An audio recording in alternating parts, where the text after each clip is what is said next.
We really appreciate the time that you've taken to discuss youth justice with us. I'll get us started with some questions that will introduce us to some of the challenges and possibilities in this sphere before opening up the floor to our audience to ask any questions.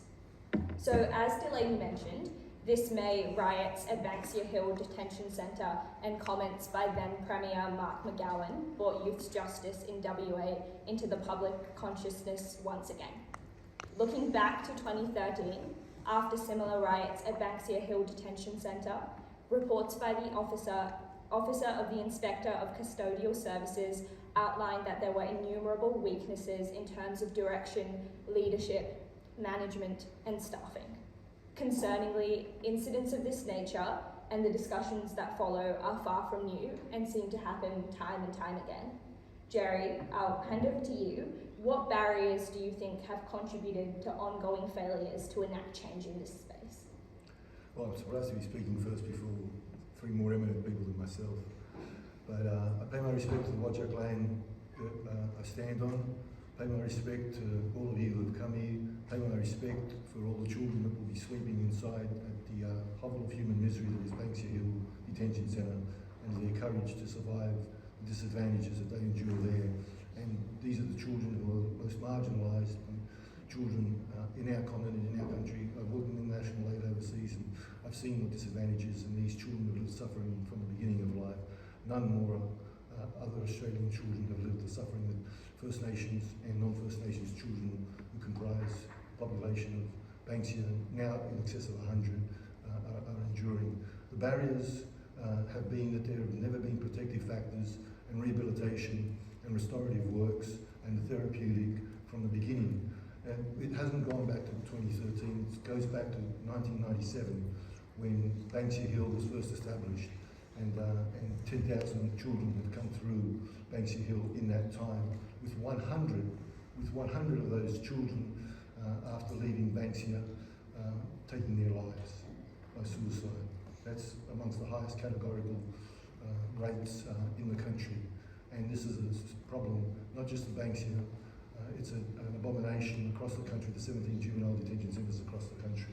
Many of these children go on to be 18 and 19-year-olds in adult prisons and comprise the majority of the suicides in our prisons in the country that have come from juvenile detention.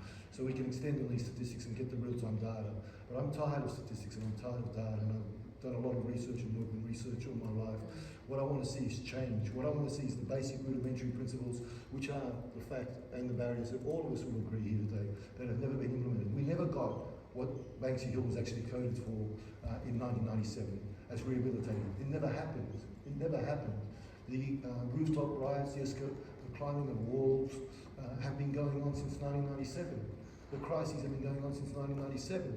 The self-harms have been going on since 1997, and they haven't stopped. We haven't interrupted them. It's been an uninterrupted crisis from 1997 and before with the other institutions that we've had, with the Longmores and the Range Views, and there's a story across the country with Don Dale, and many of these children's prisons, Cleveland and others I visited, and Ashley.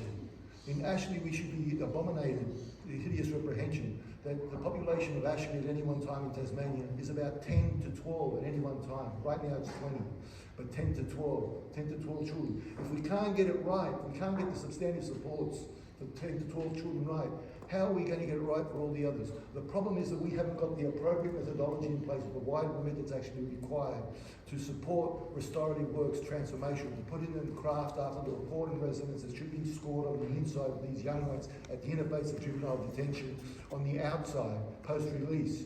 Their greatest problems are actually their lived experience post-release. Some of these children are orphans. They're orphans. It isn't an outlier. Some of them are orphans. A significant proportion are orphans. The majority of them are single-parent families. Some are without both parents because they're incarcerated, black and white. And we've got to stop making it and demonising it as a black problem. It isn't a black problem. The sins of the nation are what cause the disproportionality. And the sins of the nation continue because we don't contemporaneously respond to actually fixing the system. It is a racist diatribe when we actually have disproportionality and disparity. Of course it is. But it is a systemic problem of a classist narrative that we actually have failed, young and old, 10, 11-year-olds and 16, 17-year-olds in our one corral of human misery in Western Australia and our 17 children detention centres right across the country. The failures are systemic, and the failures need to move past the language of buzzwords and propaganda, the Orwellian of saying that we have rehab, that we have AOD, that we have nurture, that we have rapport and resonance. I can do the academising of all the language that we want, but what we don't have in there is nurture, support, and the translation of transferable skills to the outside of things that can be learned on the inside. But the supports that are needed mostly are needed on the outside. The support services do not exist. Do not exist. I found that myself out experientially while in Banksia in 2020.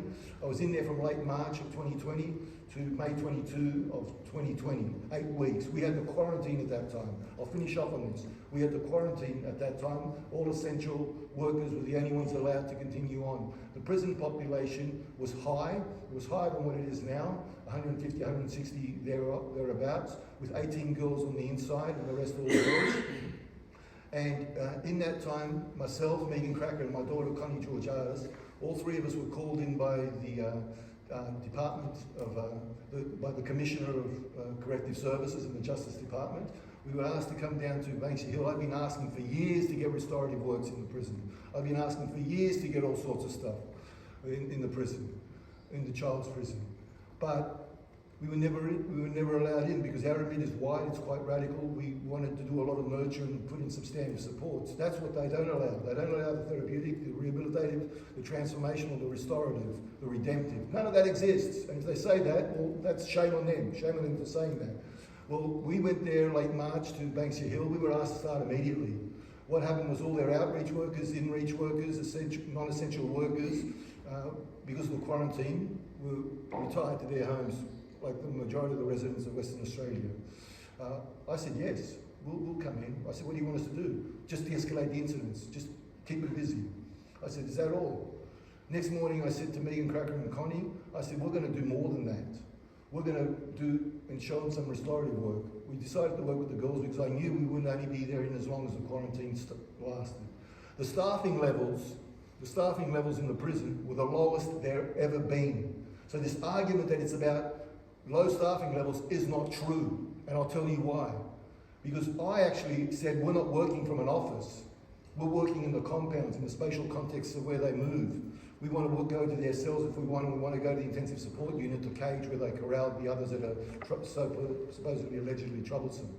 So we rolled around and rolled our way.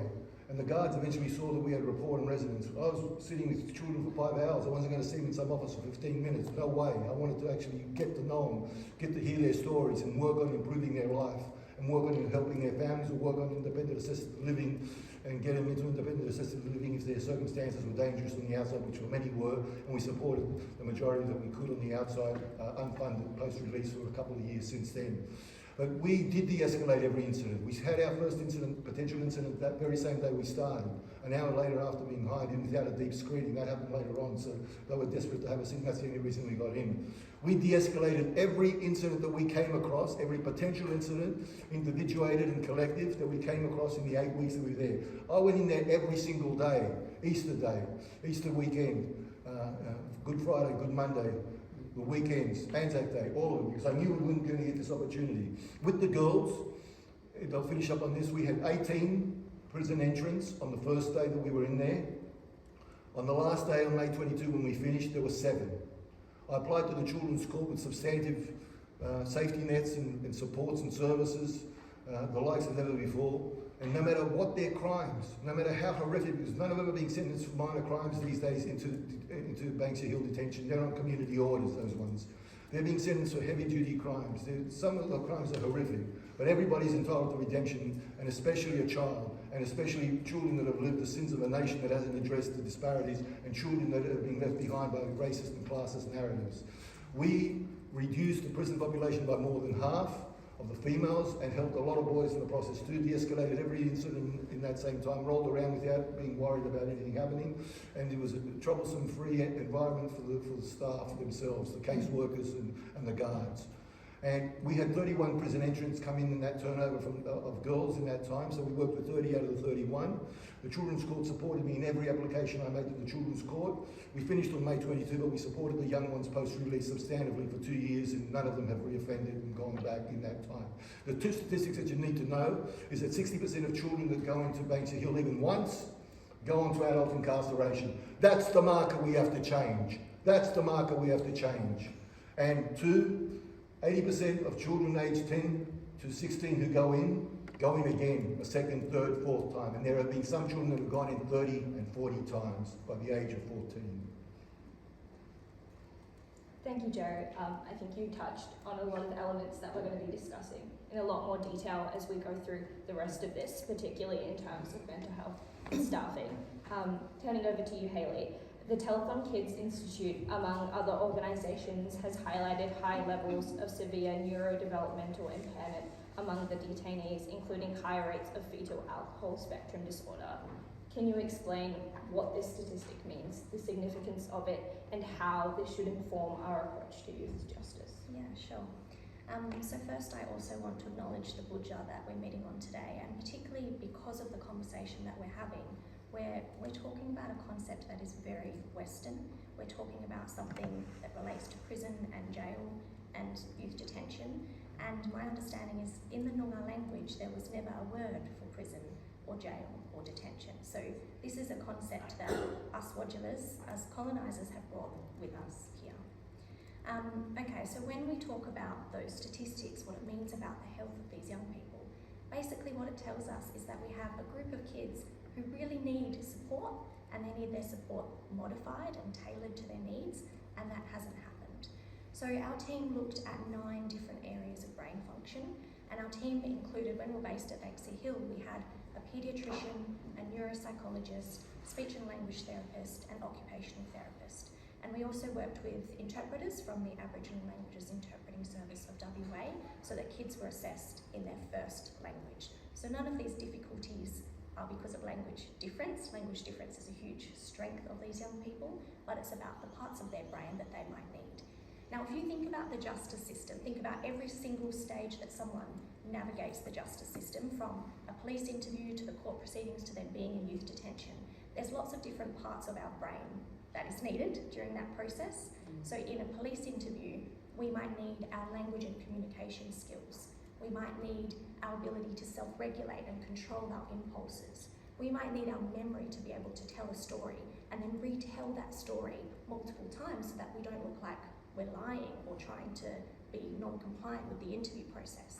Then we get into the court process. We might need to show emotions. We might need to show remorse for what's happened. We might need to show, again, self-regulation.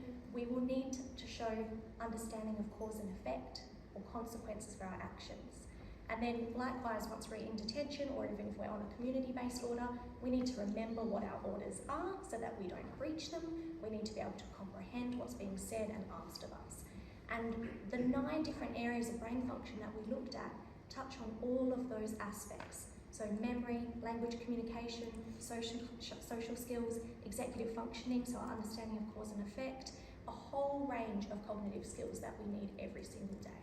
And if these kids were in the severe range of functioning, and we found that 89% of them were, for at least one of those areas, then we are setting them up for failure if we don't have services that recognise those needs and then tailor their responses to those needs. So it's just, we're doing things that are never going to work. That's basically what that stat means. And the last thing I want to say is, at the end of the day, when these kids are involved in the justice system, it doesn't actually matter what the diagnosis is. So, of course, we need it for the health model, we get that, and I'm not saying that we don't need diagnosis, but when it comes to how the staff at Banksia Hill are going to engage with them, they're not even told if the young person has a diagnosis in most cases anyway. It actually just comes down to what is someone's behaviours, what is their level of functionality, and how can we support that functionality in a situation where it's not entirely appropriate. So the focus should be on the holistic sense of their health and well-being, and not just on any one label which doesn't tell us a whole lot about how they work. Yeah, thank you. I think stepping through exactly what that looks like at each stage is something that really highlights the importance of having those services You also touched on staff. So staff are highly influential in shaping the experiences of and outcomes for young people.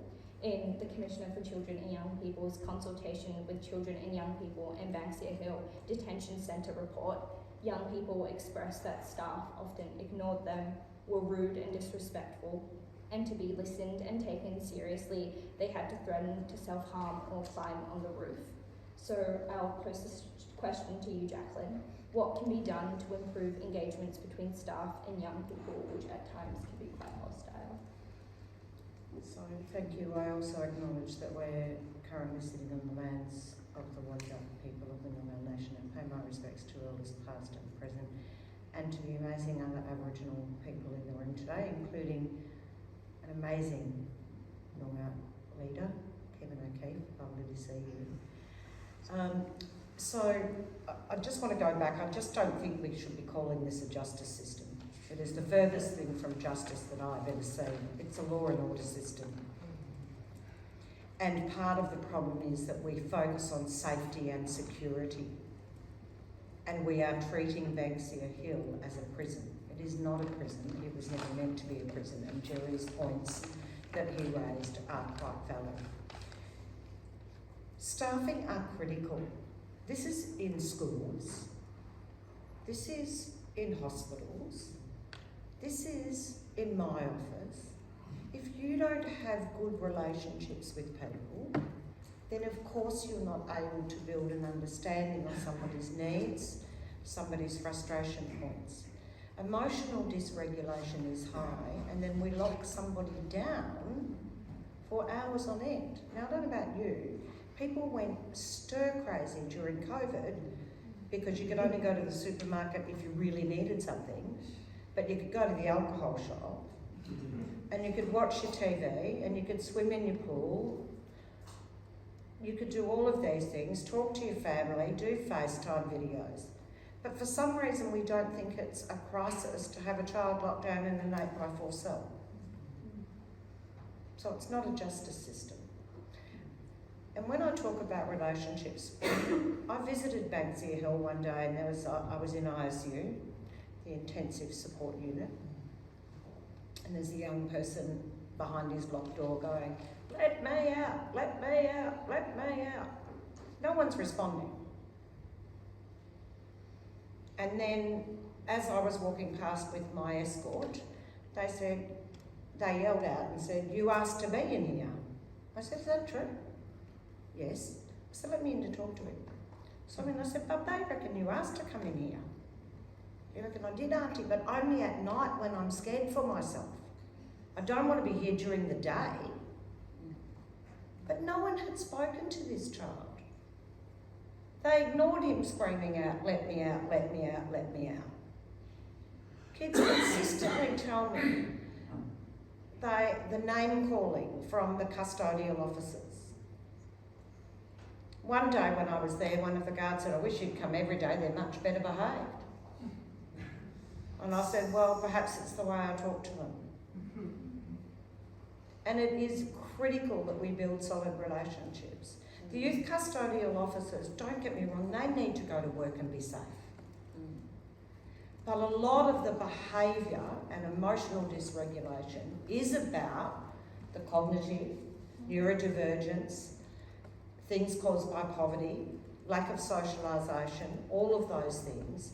The behaviours then escalate, and then it becomes a war between the custodial officer and the child. These are children.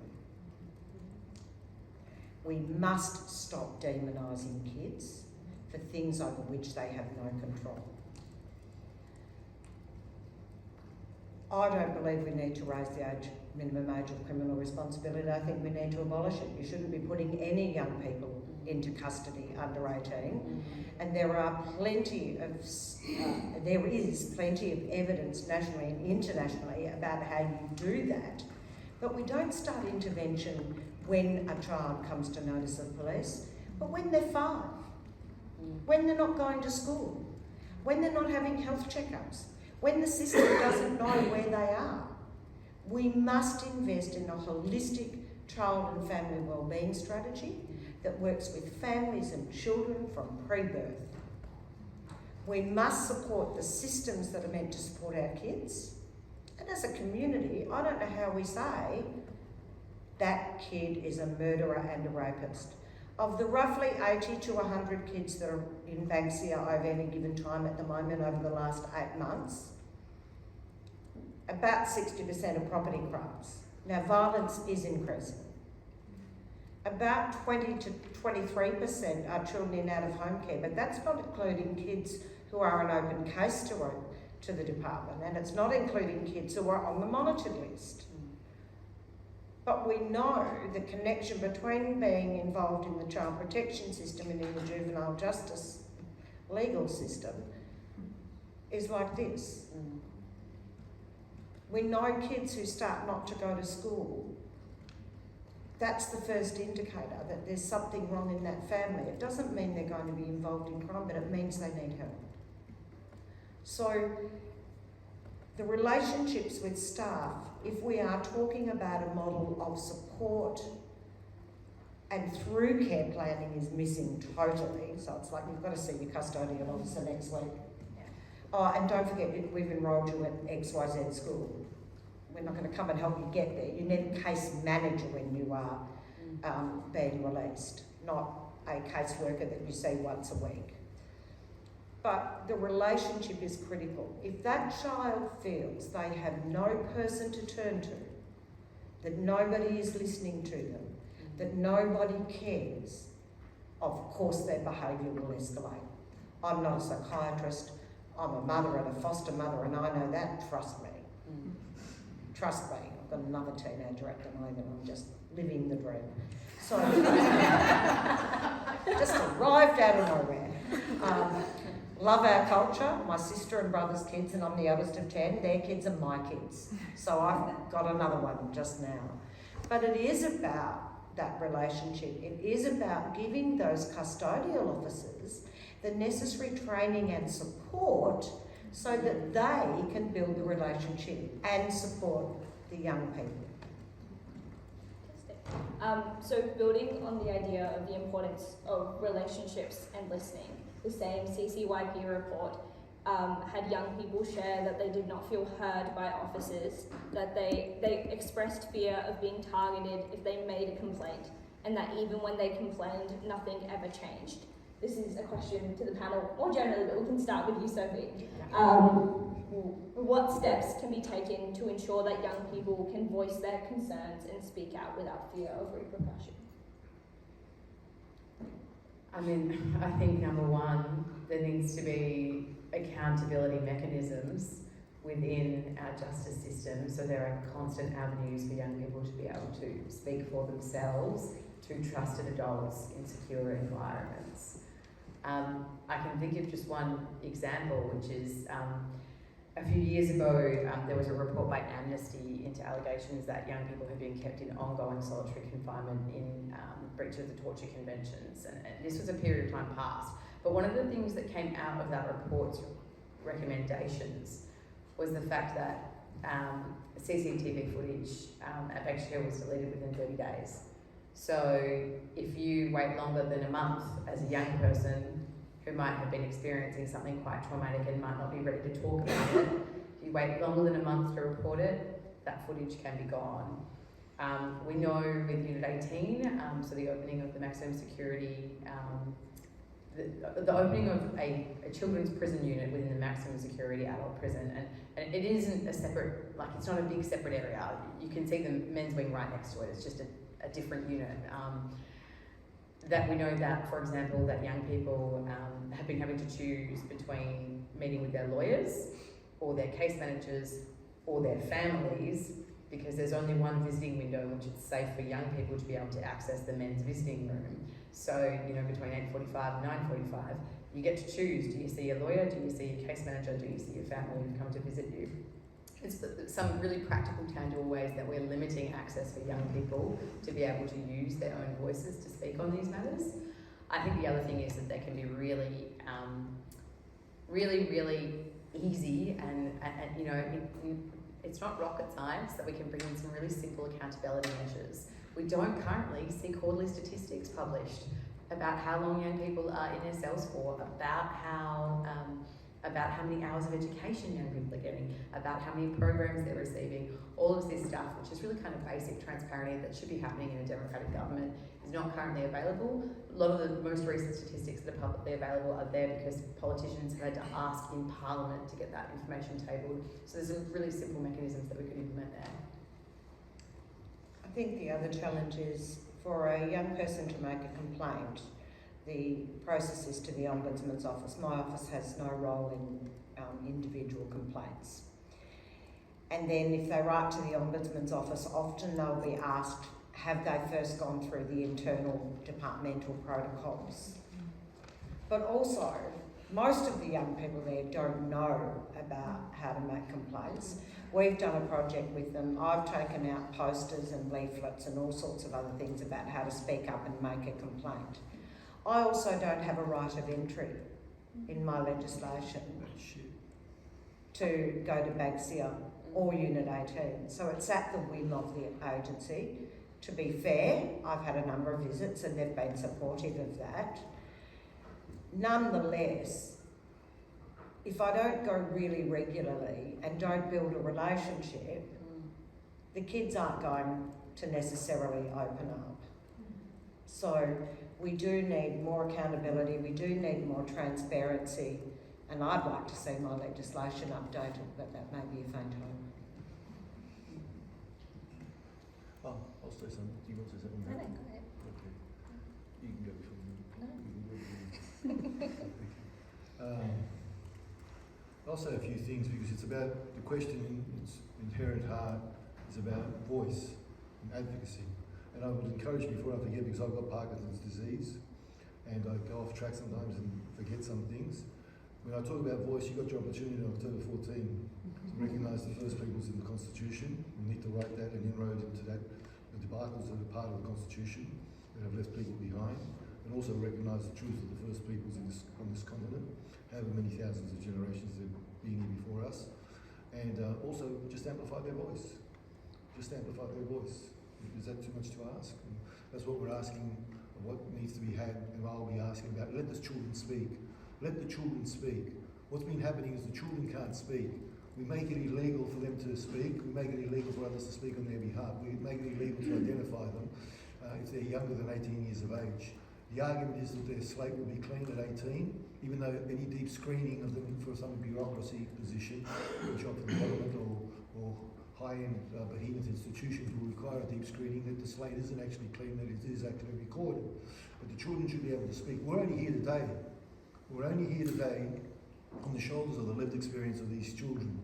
We've said that it's been going on since 1997. Some have said since 2013. Others say since the riots earlier this year and the year before and the year before that and the year before that and the year before that.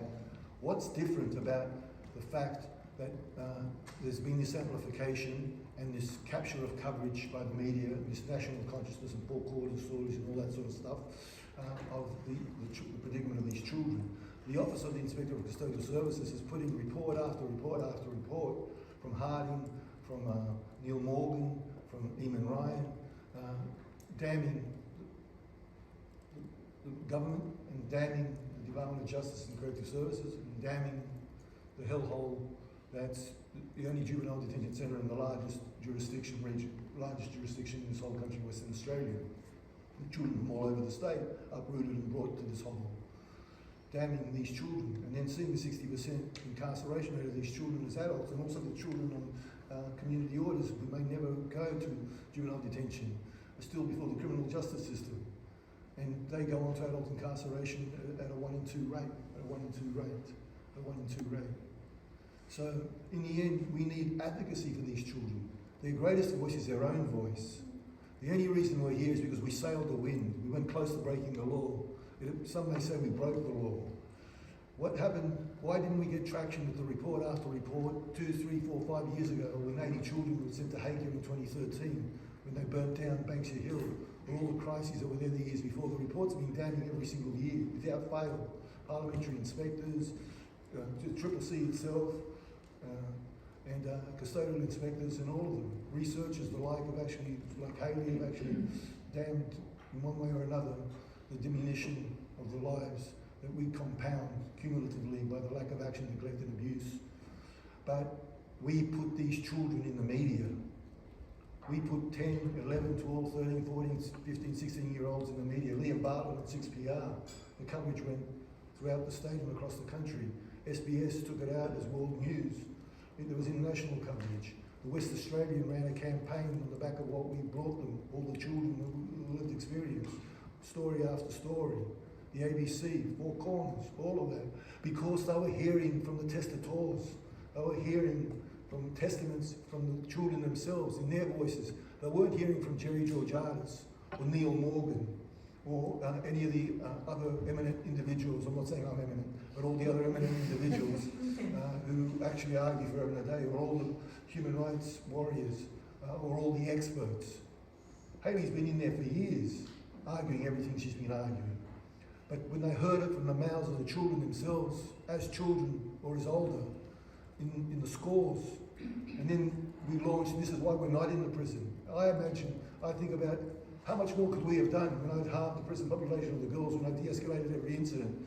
But I saw so much wrong in there, and so much inability to let them speak and tell their stories and be heard, that we launched the class action through Levitt and Robinson, the Palm Island Warriors, who won the largest discrimination case, the only one of its type, in this country against the Queensland government and the Attorney General and the police. Over Palm Island, the treatment of the Palm Islanders, $30 million. And we now, I collected with my colleagues, my daughter, and during the COVID period, we travelled the whole country, the whole of Australia to reach people who live impoverished. Nearly 100% of these children are trauma affected, disadvantaged lives. But 100% of these children live below the poverty line, in the lowest quintile of income base. They live above the poverty line. You're not seeing children go inside Banksia. Adult prison is nearly 100% people living below the poverty line. It's a narrative that's classist. We don't put in the supports to help them. But we heard, because we heard and got the traction that we did with the West, with the ABC, with the Nation, from the children. That touched the souls, and it couldn't not touch. It moved people all around the country, and everybody started saying, we don't believe the government anymore. We don't believe the Department of Justice, and everybody coalesced and accumulated that voice. But what I will finish up on, and what's missing, are two entities that need to be in there. One, the behemoth of Medicare. It's universal.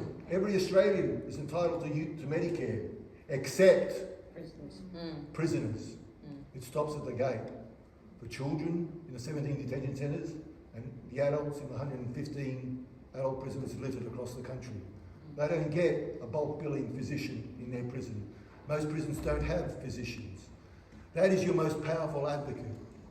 I worked with Connie, my daughter, and with Megan Cracker, 9 months as an external, full-time, inside Acacia Prison, the largest prison in Western Australia. And in those 9 months, we were there for suicidality. We reduced suicidality amongst First Nations prisoners, who are 1 in 3 of all the prisoners, and we worked with everybody else till we turned no one away. That was our philosophy, but not our remit, but we helped everybody. We lowered the self-harms to the lowest they've ever been, because they had an advocate. We lowered suicidality to the lowest it's ever been, because they had an advocate. We lowered it to 3 in the last quarter of 2020, which had never been seen before, could never have been imagined. And that's because we gave them a voice. And we fought for them and got them the mental health plans that they could get and should get if they had an advocate who was a health practitioner, who could screen for their health, who could diagnose. We've got people who've got cancer that don't know about it until they get outside and have gone through a couple of stages. We see all sorts of pain and suffering that goes unsupported in the prisons. And what you need, and the one thing you should do, and step up, because I always tell everybody, I'm a hard, fast person with my approach, because I get change, because I make change happen. I never surrender. I never surrender. I was talking about Hayley, about fighting for refugees who have had their visas revoked, and people who have been incarcerated who have been trying to deport. I've won 21 out of 22 cases for them, because I never surrender. I fight and I fight and I fight.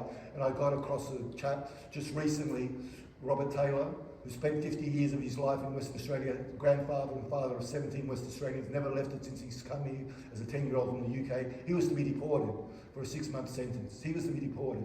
Well, I got him off with clemency, and I hit the media on that one to do that. 3 out of the 22 cases were fought in the media, because I don't surrender. You must call for Medicare in the prisons. You must campaign for it, because what you will get for them is a physician who can craft them a mental health care plan, who can be their voice for problems that they actually raise with them, because these children want to speak. And they try and speak through the systems that are internal, but the cases get closed and they're unheard of. What we also need to do is change the law. Litigation should be done aside, and their voices, where allowed, where they're able to, should be had. If they're ready to speak, it's part of their trauma recovery, it's part of their validation. There's only one child in Australia that's ever spoken out as an out-of-home care child at the age of 16. No out-of-home care child can speak to their story in this country and be published in a major newspaper or any publication. On December 16, 2019, Tarshay Beasley was published, front page, 4 pages in the West Australian, a child I supported since the 14th attempted suicide at the age of 14, who was in child protection for 12 years from the age of 2 to 14, failed by 76 placements. The West Australian ran that story after I went to the Director General, Michelle Andrews, of the Department of Communities, to get that opportunity for her. And when she validated that she wanted it as part of her trauma recovery, she wanted to talk at 14, but I talked to her against that. I said, you're not ready, trust me. When she got to 16, she goes, am I ready? I said, I can't tell you what to do. The laws have to change. Argue for the change in the law. I know I take up a lot of time talking. I can't help it, because some things need to be said. Get Medicare in the prisons for youth and adults. It's an abomination, a hideous reprehension. It's not. Get these rudimentary measures in there, and get our bulk billing physicians in there, and get laws changed, and let people speak. Let people speak. The law should not prohibit us from doing that, because that's the only way to galvanise change agency. Without the deficit discourse from the mouths of the affected, we galvanise nothing.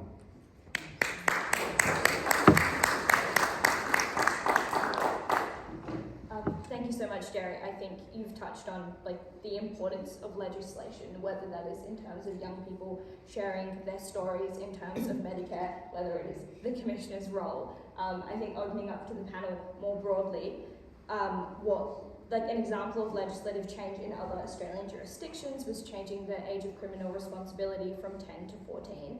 What legislative changes can be made to protect children and ensure fair outcomes, and what is the role of policy in this sphere? You go first. Okay.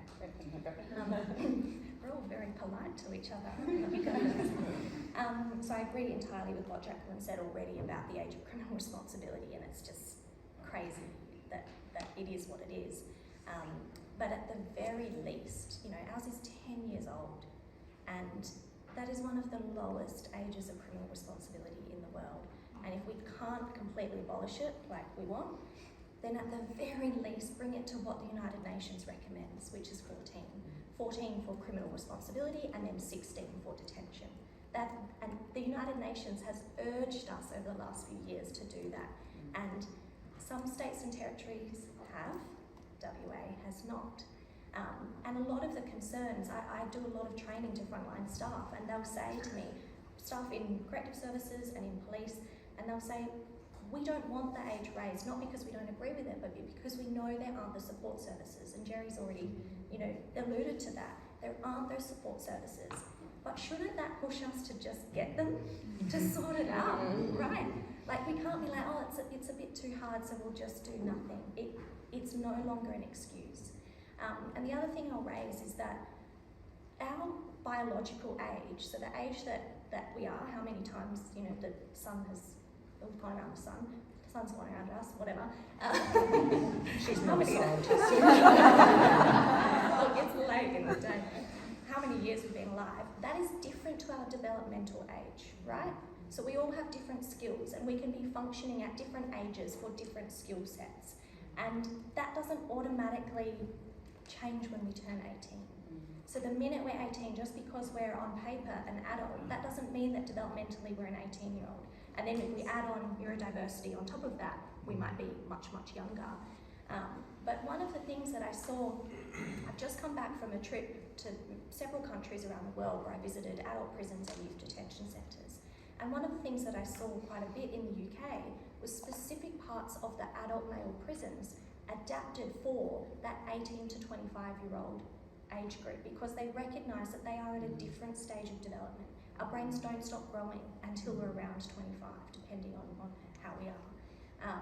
And so recognising that we need to consider developmental age just as much as we're talking about chronological age, It really needs to be a part of the conversation when we think about criminal responsibility and equitable access to justice or not. Yeah. Well said. Thank you. Couldn't agree with those comments more. Also plug, we are doing a petition handover of the Raise the Age petition in a month. So if you haven't signed it, please go online and sign the Raise the Age petition. If you just Google it, it will come up. You can sign it. I think, I mean, and even from a common sense approach when we talk about raising the age, I mean, in Western Australia, you can't vote until you're 18, you can't drive until you're 16, you can't get a job until you're 13, but somehow you can be sent to a prison at age 10. It's nonsensical. 10-year-old children at year 4, year 5, they're young, they're little kids, they sit cross-legged on the mat, like they're that little. That's it really, you have to visualise it, because once you visualise it, it really doesn't, it makes absolutely no sense. But, you know, it's also grim that we're in that state where we're just pushing for the bare minimum that the United Nations calls for, rather than even, you know, rather than what we know the medical science index can pull us to. But I also think that there's a secondary part to this, and I'll touch on this before I talk about policy. There's also something to do with complying with the laws we already currently have. So we know that last year the Supreme Court, through some really amazing work from the Aboriginal Legal Service as well, had pushed for injunctions, because we are holding young people currently in their cells for upwards of 22 hours a day. That first case went through the Supreme Court in August of last year, and then earlier this year an injunction had been served.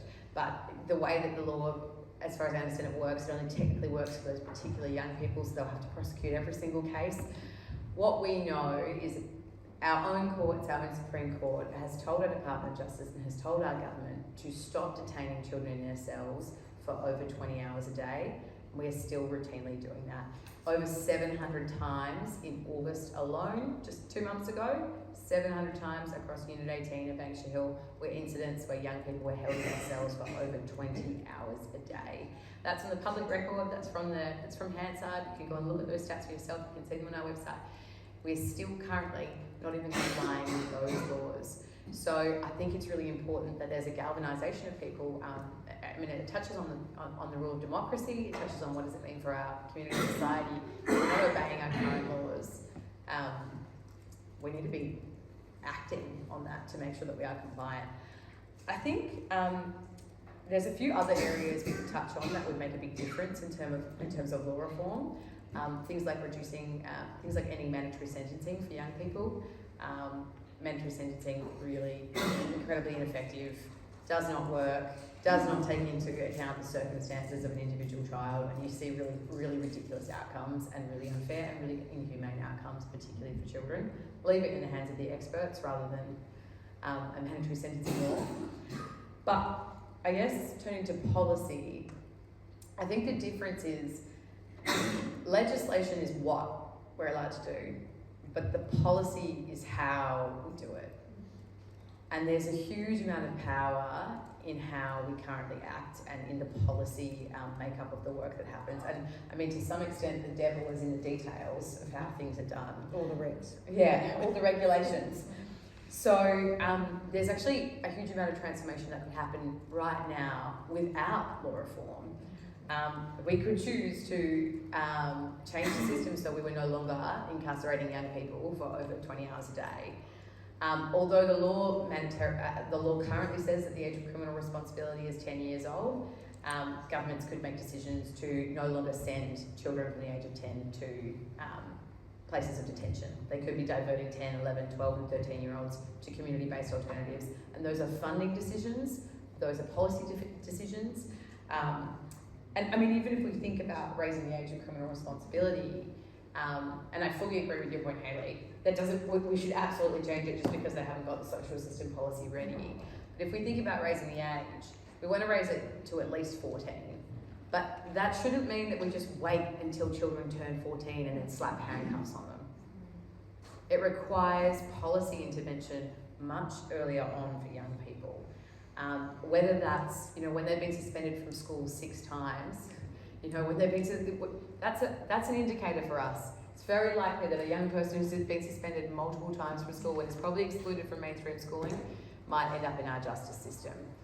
We can enact policies that mean that services come in at that point and provide wraparound supports to that young person tailored to their unmet needs.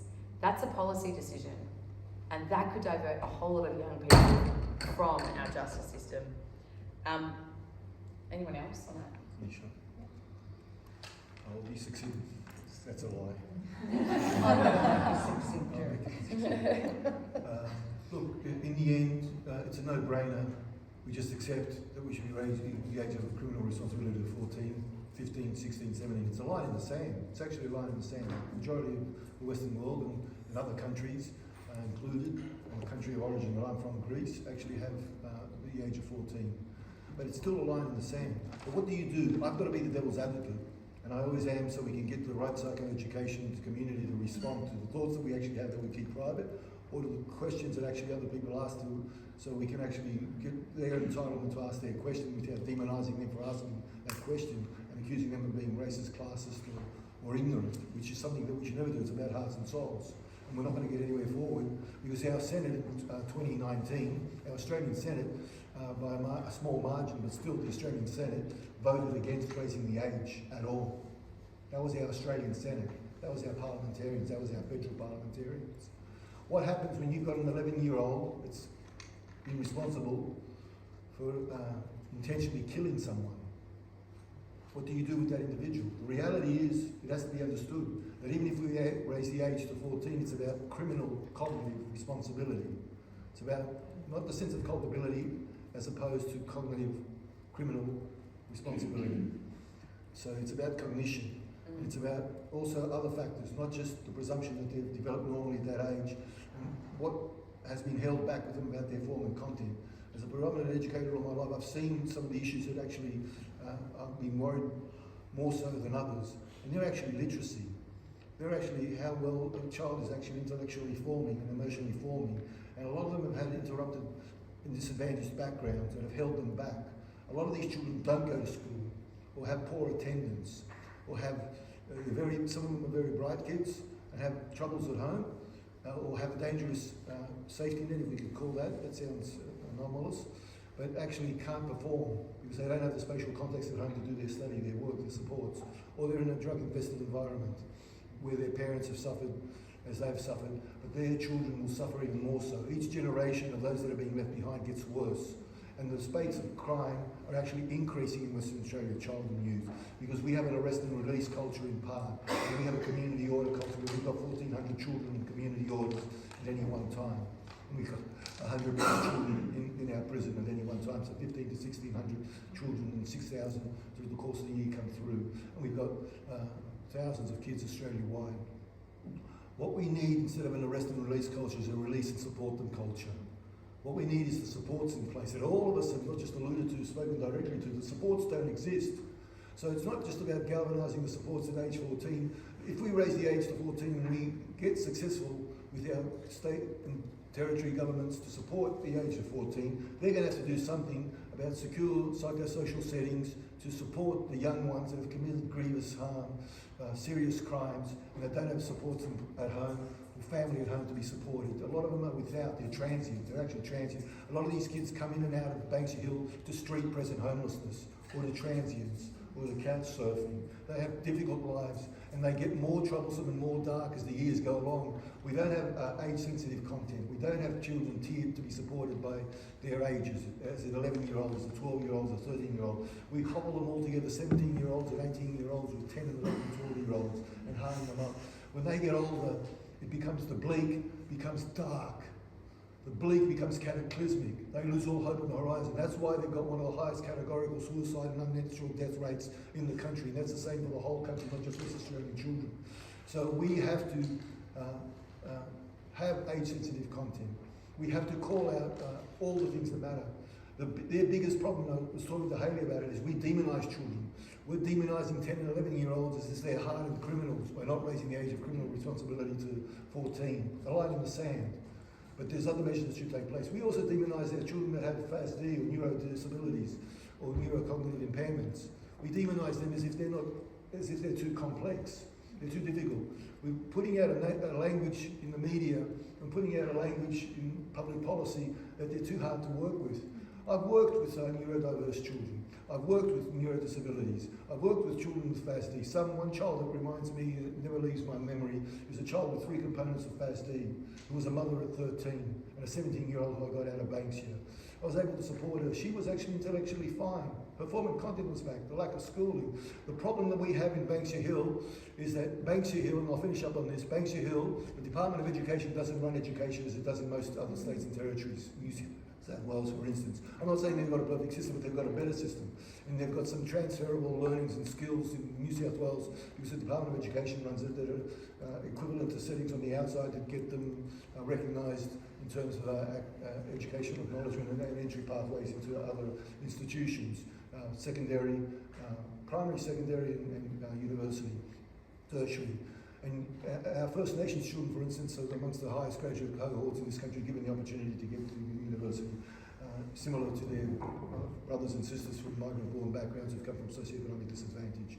But we need to get age-sensitive content, we need to support, we need to raise the age, we need to galvanise, and we have to recognise that any demonising language has to be done away with, and we need to explore. Some of the most successful kids I've had that I've supported that have done really well intellectually after I built up their literacy and their numeracy and got them into entry pathways into university, and some of them are finishing university now, are children with FASD, are children who are now adults with neurodisabilities. So let's not buy the argument that it's complex. They aren't monsters, they aren't complex. It's just about our ability to sustain the supports with the wide remit and the nurture that we can't give up on. You would not give up on your children. I don't. And I know none of this panel does, and I know all of you don't. Why are we giving up on these children who need us most? I think you made a really good point there, Jerry. I think never needed a microphone when have I said. I think one of the real challenges we've got here is that we're not looking at the individual needs of each individual child, and that is what needs to happen for all of those kids. We also, the language is so critically important, and I said earlier about not demonising our children for things over which they have no control. But when we say these are really challenging kids, instead of these are kids with really complex needs, we are blaming the child. Who is the adult in the room? And the staff need to be the adults in the room at all times and not start to argue with the child. I said before, if you've got teenagers, ever tried to argue with a child, like seriously? And on the age thing about school, Sophie, when I went to the Department of Education, everyone was racing around like headless chooks. A couple of my first meetings were really doozies. One of them was the Transitioning Year 7 project. And I'm like, what's that? I think that's my first week. And they said, oh, we're sending Year 7s to high school next year. I said, I grew up in Victoria. We always went to high school in Year 7. What's the big deal? Oh, no. And the letters we had. You know, my child's going to be traumatised. They're a baby. They're a child. You're 12 years old in Year 7, or 11, 12 years old when you go to high school. And we were dreadfully concerned about how traumatic it would be for kids. Well, how traumatic is it to be locked up? To be fair to the judiciary at the moment, we haven't got 10 and 11-year-olds incarcerated, and often not even 12-year-olds. And in fact, I don't think at the moment there's even any 12-year-olds. But the fact is they are held criminally responsible when they do not have the developmental and neurodevelopmental spatial awareness, understanding, all of those things, to be able to know cause and effect, to understand what their actions might achieve. They don't understand. I don't know about you, but I've got one of my grandchildren who says, I told Daddy that if I die, he'll be really sad, so then I'll come back and you'll have to be nice to me. If you die, you don't come back. Well, it depends on your beliefs, but you know, they don't understand cause and effect. They don't know that if they pick up a brick and throw it through a car window, it is likely to kill someone. And we as a community have a responsibility to children in this community to support them so that we don't have violent crime. Violent crime is on the increase, property crime is on the way down.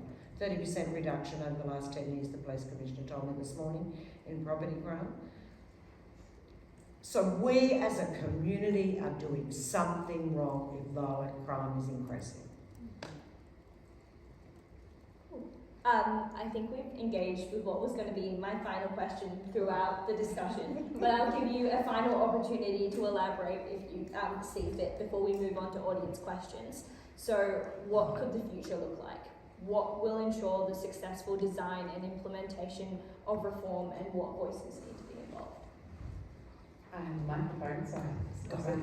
First. I think fundamentally, at the heart of what solutions and the future looks like is what we talk about as justice reinvestment. It is instead of spending all of our energy, our resources, our money on punitive responses and continually locking up young people, not meeting their treatment needs, not meeting the supports, not providing that nurturing community, we change and divert where we spend our resources, our time and our energy, and we move them into other key areas. And we've got we have the blueprint for a better future, which, I mean, harking back to the policy question, you know, how does policy enact into this?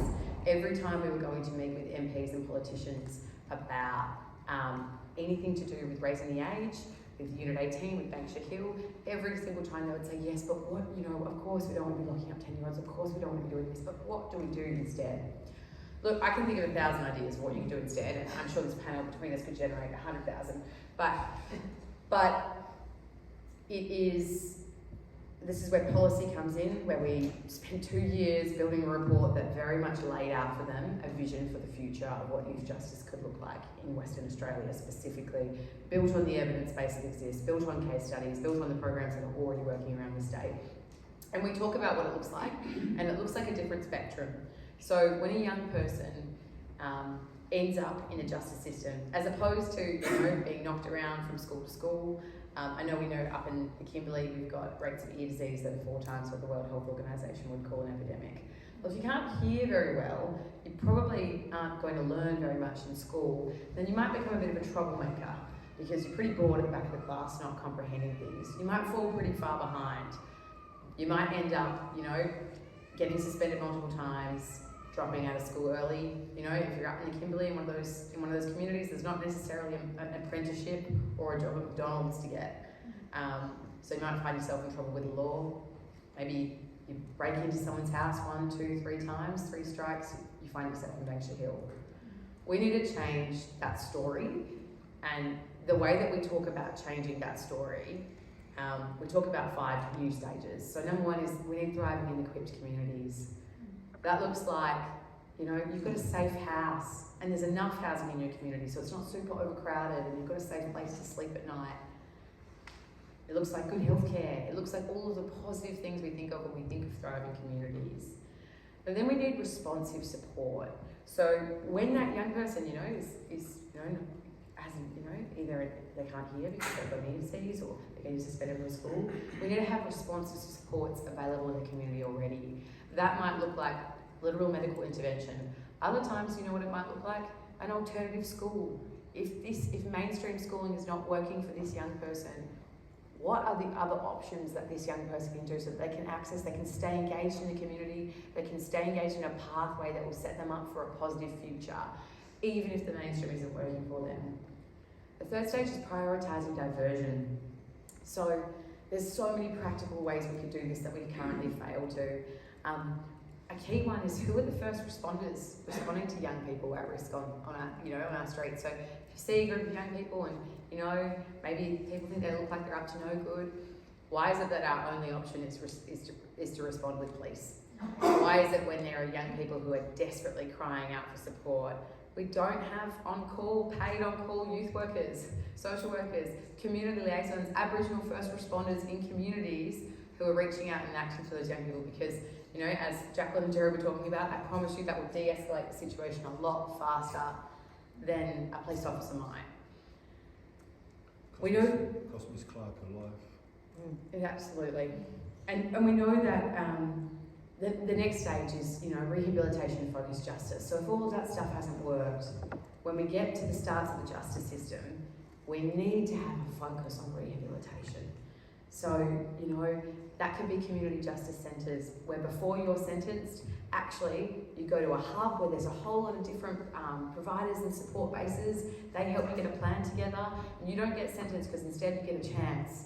You get a couple of chances to try an awesome, you know, oh, actually I'm going to go and enrol in this TAFE course, I'm going to be supported by the case manager here, I'm going to do X, Y and Z. You come back in 6 weeks.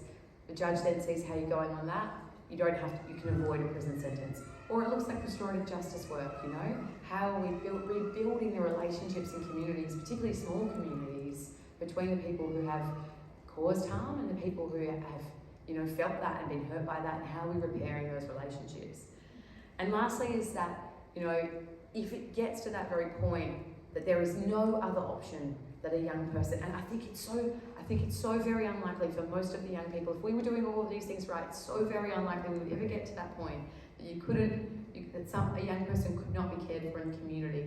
We need to think about therapeutic care that focuses absolutely on reintegration. So, you know, that's community, that's, you know, on country camps.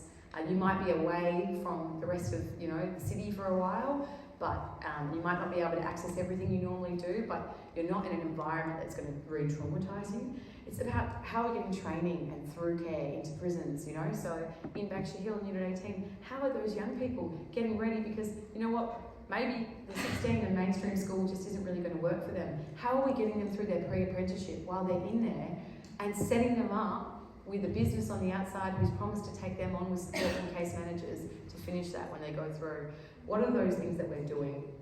So that there is a vision of the future that can work, and the anecdotal examples I give aren't pie in the sky. It isn't brand new. There's a lot of people who've been working in this space for decades.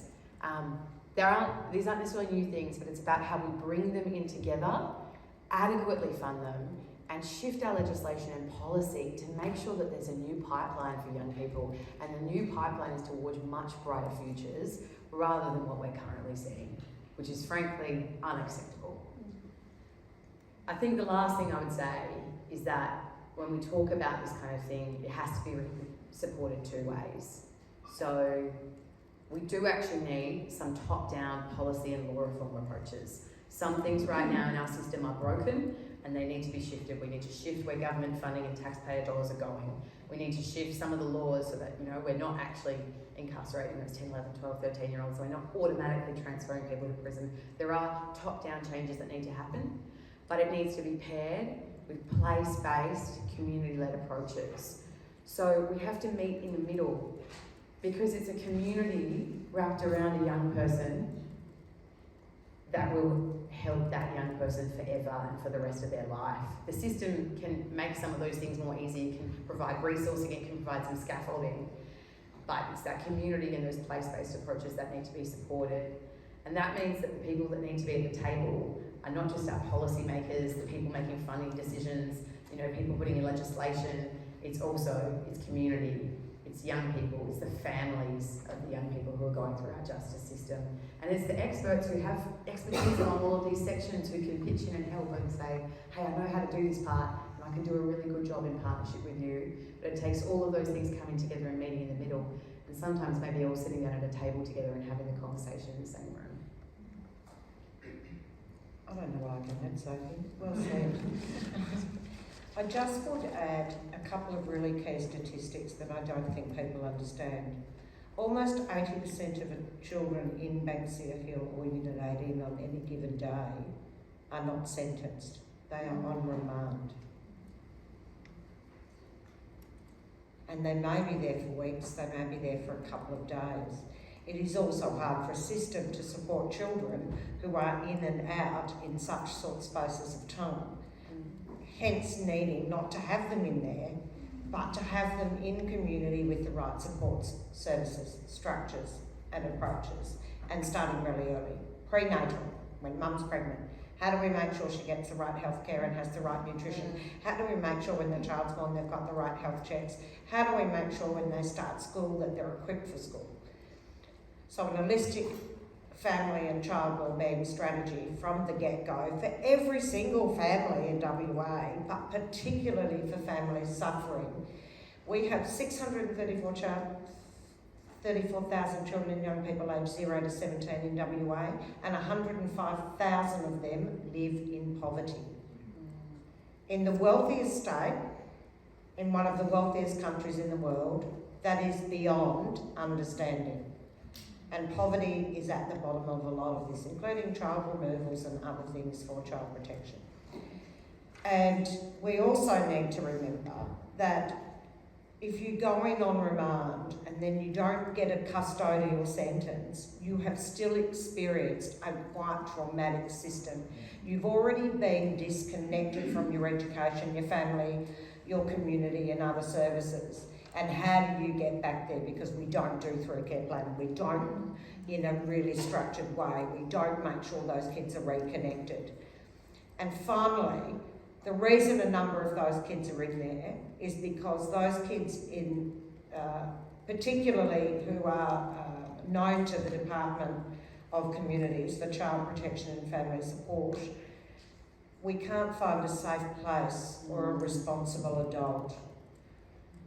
Well, can I just say, I don't think you're looking hard enough. If that's the reason we've got to put a 10-year-old in a police cell or overnight in Banksia Hill. There must be someone. I've got lots Bring of them to my thoughts. place. Just saying. I've got lots of thoughts that I could add in about the recognition of health needs much, much earlier, but I think it would just be rephrasing what you've both already covered in a different way. So, Fatima, do you want to open it up to the audience? Yeah. Is that Do we have time for audience Yeah. questions? Yeah, okay, one or two. If anyone has questions, Short and sharp. Yeah, short and sharp questions. Yeah, we'll start here. So just thinking about systems transformation and some of the early warning signs and kind of risk factors you talked about. So some of them sit with the education department, some of them sit with community, some of them sit with health systems, and it strikes me that there is no one system that actually has the responsibility and the authority for this early intervention and prevention approach. So I just wondered if anyone had some reflections on some of the systems transformation that we need. That's a great question. I'm letting you that question. One of the number one things that we have been advocating for the past 18 months is that there needs to be, firstly, a whole of government youth justice strategy to some extent. Every single one of these young people crosses all of these different departments, and the continual buck passing happens where people say they're not my responsibility. And I mean, to be fair to the Corrective Services Minister, sometimes is that, well, he's like, I only get them right at this end. I can't do anything at these points. It's government responsibility. There are some mechanisms we can pull in. So number one is a cross-government strategy that then is supported by a roundtable of, government leaders. But then there is place-based solutions that can be brought in. So at a place-based level in the community of Geraldton, you have all of those people who work in those particular systems meeting and working together. It's what a place-based justice reinvestment site looks like. And I think finally on that, we also probably need a better system of accountability for youth justice. It is not enough that it's a footnote, whether it's a new minister for youth justice alone, whether it's an office for youth justice that sits within the Department of Premier and Cabinet. We need actually whole of government accountability for what's going on in our youth justice system, and it doesn't begin in Banksia Hill, it begins much, much earlier. So it needs to be cross-government collaboration. I'll just say before I hand it to you, Jerry, actually youth justice should sit in the Department of Justice because it was never about a justice approach, and it should sit in the Department of Communities. Well, I was going to talk about the Department of Communities as an example of an integrated body. It used to be disability, it used to be housing, it used to be homelessness and all of that. It's now 4 different bodies integrated as one. They don't work. They don't communicate with each other. And actually the sad part is sometimes you integrate these bodies and you get a reductionist agenda. Instead of them being independent of each other, they coalesce a reductionist agenda, and even if it's a radical agenda, the risk issue is that you get a reductionist agenda on occasion, and that occasion is actually a significant proportion of the majority of time right across the country wherever that's happening. We're not going to get this whole system approach. I've worked at government levels, I've been on government boards, federal and state, and other jurisdictions too. They're fighting with silos, and fighting with every not-for-profit and for-profit, and fighting with every corporate, and fighting with every government behemoth institution. It's just gone on from the beginning of time. It's yes, Minister, with a lot of what it is. In the end, about getting transparency, it just makes me sad to keep on hearing that we've actually got less transparency than we had a decade ago, 2 decades ago, 3 decades ago. It's Kafkaesque. I fight in all sorts of tribunals and legal representations for many, and the systems have got worse. The more west we travel across the country, the more draconian the laws actually get. The worst laws. The reason we've got mandatory detention where it isn't, and mandatory sentencing and post-sentence supervision orders in Western Australia, and we don't have it in the majority of the rest of the country. The reason this was the last state, in the last jurisdiction in Australia to reform its fine defaulting horrors on the impoverished people who were too poor to afford their fines, is because it's a conservative state. It's now acting as if rogue, and no amount of integration is actually plausible or a part of our imaginings. At this stage, it's still got to be incremental. We're still fighting the basics. It makes me sad to hear that we still haven't got justice reinvestment in place. That's not a high bar, it's a low bar. It doesn't transform lives in a major way. We should be actually past that, but we still haven't got to that. We still haven't got to the fact of aging the age of criminal responsibility at 14. We should be long past that and galvanising supports, release and support, and bail houses and remand supports and psychosocial community resource settings right across the country. Some of the things that we're asking for aren't just going to happen. We've got to fight for them. Look how we fought tooth and nail to get to where we've got so far. There's all sorts of legislative reform that needs to happen. It's not going to happen in the Youth Services Act and the Evidence Act and the Bail Act and all that sort of stuff. We don't put the supports, we don't make the investments. It just takes pure, this is why I commend the Public Policy Institute, because it will take public policy. The shift has to be the consciousness of the people. Everything that Sophie, that Jacqueline, that Hayley are saying, and many others similarly so, and myself, and many, many others, we need to coalesce and actually change the narrative. And narratives are what we've tried to change over the years. I worked in suicidality and suicide for a long time. And I know 1 in 50 Australians will die by suicide. It's one of the world's highest suicide rates. It's horrific. It's 2% of our population, when it comes to deaths, die by suicide. Socioeconomic stresses are what drive that. Socioeconomic stresses and poverty is what actually fills our prisons, fills our emergency departments, in our hospitals, and it's our poorest that suffer the most. It's a poverty alleviation is what's actually needed. That's not going to happen. When we talk about, from a racialised lens, about First Nations people, we believe that there's a $30 billion spend. A $30 billion spend on First Nations people trying to change their lives. That's a myth. That's never happened. There's never been tens of billions of dollars spent annually each year on the First Nations people.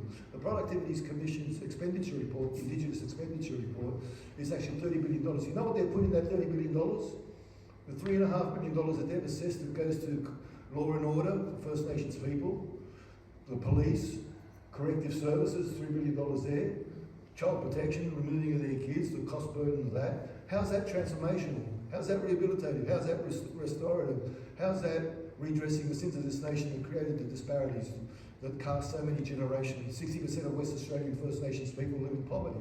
60%. That's why we've got disproportionality. The narratives are classes, but we've got this disproportional burden. There's only about $1 billion spent. Now it's up to about $3 or $4 billion on transforming the lives of First Nations people with redress. That's not enough. That's national. That's the national figure. So don't believe that there's a $30 billion spend. And don't believe that there are spends on addressing homelessness. Western Australia has the highest street present homeless rate in the whole country. West Australia, one of the most affluent jurisdictions in the whole world, one of the highest median wages in the whole world, and the richest jurisdiction in this nation, responsible for the majority of our double trillion GDP, and our GST is the highest by proportion in this country. But the road is a long one. Don't deceive yourselves that it's an easy one. It's a difficult one. It's just as hard as some of the third world akin conditions I've seen in the Banksia Hill and parts of the world that others don't go to, that I've seen in the remote. I've been to 600 of the 1,200 communities and homelands in Australia, and the conditions that we allow in this country, and in the remote 35,000 children will never complete an education because there aren't high schools, or an opportunity to access any form of alternative study that will get the equivalent qualification of a secondary education. That we have 35,000 First Nations children of the Sunrise, growing up never to get an education in a country that requires an education, is a damnation on us, an indictment, and if we don't stand up and speak to it as we damn those of the past, and start damning ourselves and actually call for change, we're never going to address anything, and we'll be just as responsible for the failures that others in the past were as we are of today. Everything can change in a generation, and we've got to change things in a generation. There's 55 people in here today. That's 55 voices that need to amplify and go out, and not just depend on the cries of a few. It's got to be the cries of the many, a multitude of voices. I've only interrupted you, Jerry, so we had time for one more question, I think. That's all right. Because you told me you go off track because of Parkinson's. That's it. I've got a question about accountability with police. Like we talk a lot about kids having neurodiversity and stuff like that, but that doesn't stop police harassing them when they do get out. So I want to understand, like, what are your solutions or ideas around policing and the role that policing plays with locking kids up and keeping the system? I think one of the real challenges is, again, we've got a reactive system. You know, we've got laws for what happens when you break the law. We've got laws for what happens when you go to court. We've got systems that are about a reaction. What happens if you don't care for your kids the way we see fit? We'll take them off you. We're not going to necessarily give them a better life, but we're going to pretend we will. And so I had a meeting today with the Commissioner for Police, for example, and a lot of what we talked about was the police aren't equipped to deal with this either. And they pick up a child in Broome who's 7 years of age, who's on the streets at 2 a.m. They can't get support from the Department of Communities because they've exhausted all the houses they think that child could go to. They have to call crisis care in Perth. And the crisis care on-call people in Perth don't know the families or the community, and they can't help. We don't have proper genograms for children in out-of-home care so that police could access to look up who are the family members, where can they go. So police are suffering as well. Don't get me wrong, there's plenty of racist police. There's plenty of police that I wouldn't want to deal with, but alternatively, there's plenty that I do deal with and deal with well. This is about how we change the way in which the system responds. Stop on safety and security, for God's sake. These are kids. Talk about future. Talk about support. Talk about the community will be safer if our kids are safer. It's that simple. So, you know, we do need to do more cultural learning with police. I've talked about that. God bless Michelle Turvey, who's doing an amazing amount of work in her absolutely trauma-ridden time with police. And there are many other Aboriginal people doing that. But the policing is, you know, we started at Joondalup. The police are at, I don't know, Murdoch, right? We should have been talking to these kids at the Joondalup station. And Banksia, well, I don't know, that's somewhere down past Bunbury on the railway line. We're trying to intervene at the wrong end of the system. We must do something at that front end. We must do reinvestment. We must do early intervention, prevention and diversion. And not a one-off program. And not one program that you think will fit everyone. All programs work for some of the people for some of the time.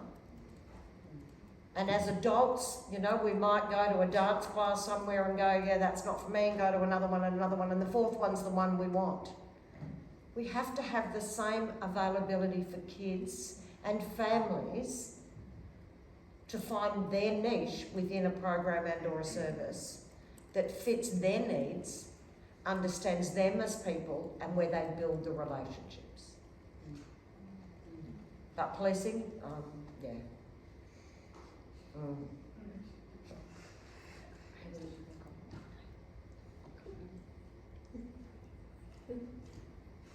They keep talking about systems like they're not humans. They are people, Lisa. And then they're mechanisms and institutions. But we are all our systems. We are the system. We absolutely are. System. And there's some misgotten belief that it's out there and that the transformation is within. And the problem is all of our systems are operating from a white Western system with non-Aboriginal, I'm talking from an Aboriginal point of view, from non-Aboriginal ways of knowing, being and doing, which I would say have corrupted the ways in which human needs are met. And I think that there's radical transformation required in that space, which I'm seeing in many spaces. I really think you should be working at the Commissioner for Children and Young People, Lisa. I've got your job in my science. No, but I'm really serious. You are. Because this is about ways of knowing, being and doing, and worldviews and values and beliefs. And the siloing that you're talking about across systems, we've already got the policy. Yep. We've got closing the gap, we've got the, what is it, youth and risk strategy, we've got the Aboriginal empowerment strategy. We're all meant to be aligning to all of this already. It's the implementation. What's going on in implementation? And you're absolutely right, Sophie, it's place-based responses in which that is enacted, but how are we supporting that? And I'm so tired of throwing my hands up in the air. I'm like, let's get in there. We know what to do, but we actually have to do it in a collaborative, co-designed way with our community. It's actually a voice. And that's absolutely right, Leslie. I think the other thing that's really important for what Liesl says is that, again, even when agencies try to work together, what have we got? We've got a family and domestic violence strategy. We've got the National Framework for Supporting Australia's Children Safe and Supported, with 2 action plans, one for Aboriginal, one for non-Aboriginal. We've got the Youth Action Strategy. We've got this strategy. We've got that strategy. Let's stop with the separate strategies.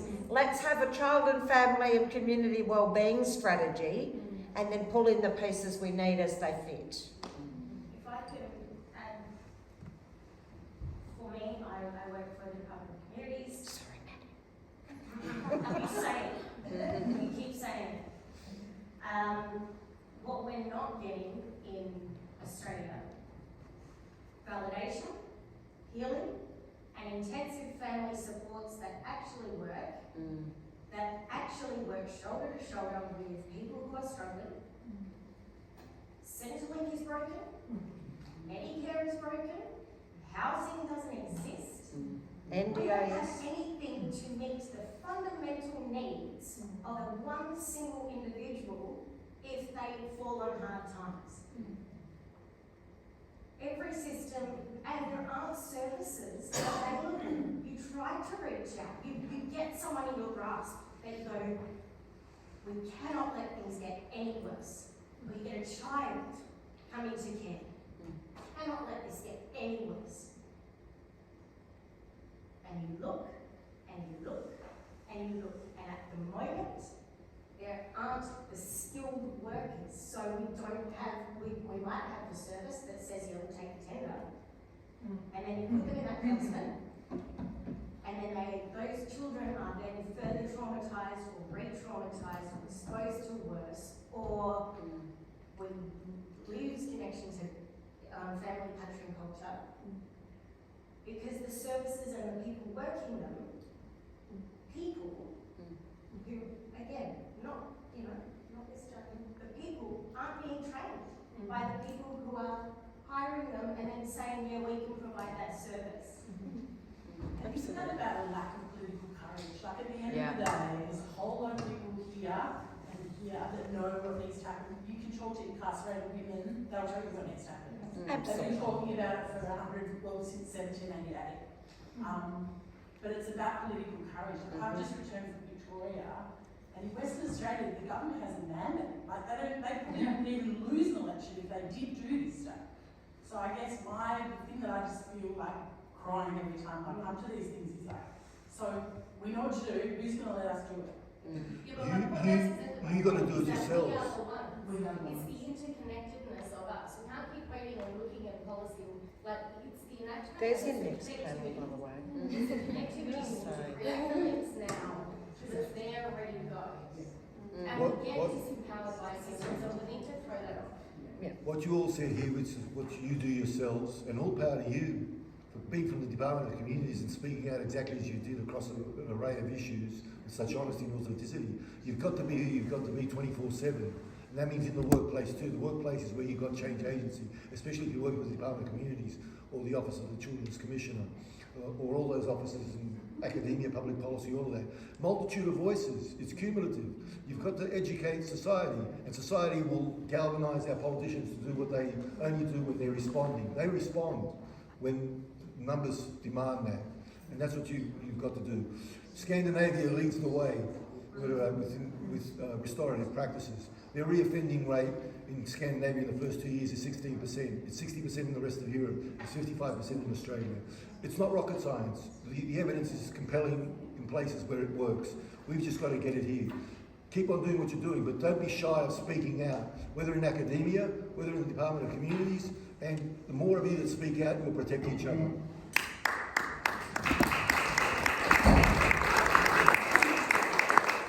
And may I say that that group of people there are the next panel here, because This is Friday night family dinner for us. Thank you to our audience for being so engaging. I think it really makes these events more meaningful when you guys engage with that, so thank you.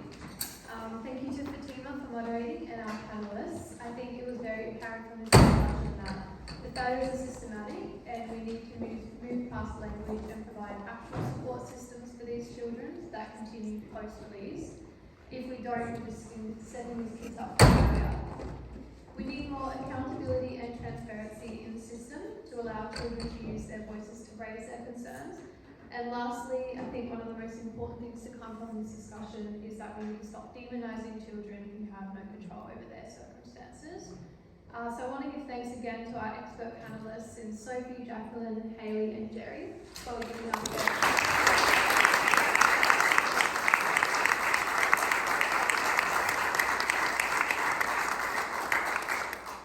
their insight has been really invaluable. I thank Fatima again, who's moderated, Rekha and Catherine, who are my fellow interns at the UWA Public Policy Institute, who put this entire event together.